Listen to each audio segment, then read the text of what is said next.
Not all legends about America's founders are false. Young George Washington didn't really chop down the cherry tree, and Betsy Ross probably didn't design the first stars and stripes. We teach these myths as part of our country's origin story, initiating young Americans into the symbols and rituals of the Republic.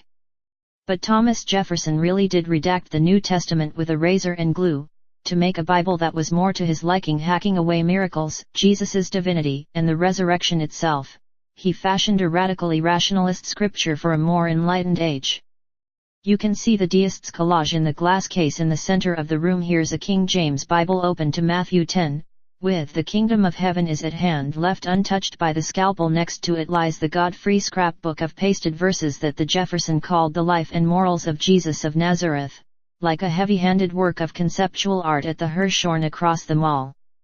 Jefferson's blasphemous Bible is part of what the National Museum of American History says is its first ever exhibition on religion in the United States, which opens Wednesday. Spanning from the colonial era to the 1840s, Religion in Early America depicts a young country in which Americans wrestle with their gods in often uncharted territory.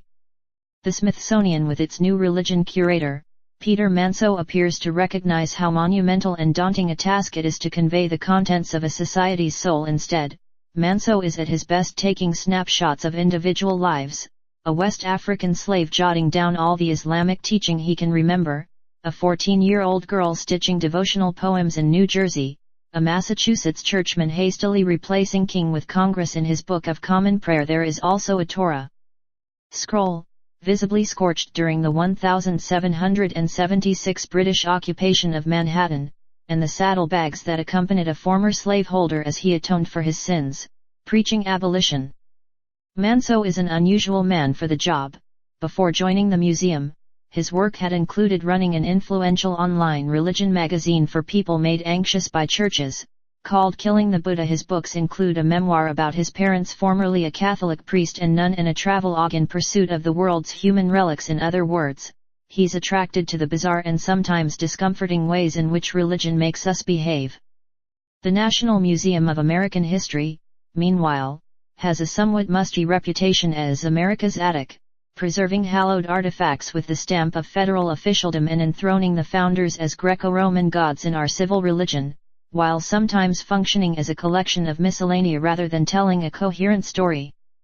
Some of that is certainly at work here, as with two lavishly engraved Bibles associated with George Washington, one from his first inauguration as president and one that Martha studied in her own devotions. Besides their heft and beauty, they mostly appear to serve the cause of national hagiography as loaned objects. They're not there to show off the Smithsonian's own collection. Washington's baptismal robe is more telling. It's next to a silver bowl in which George Mason's family christened its babies and chilled its wine. While the Church of England was legally established in colonial Virginia, religious activity was often a domestic affair, especially for landed gentry like the Masons and Washingtons.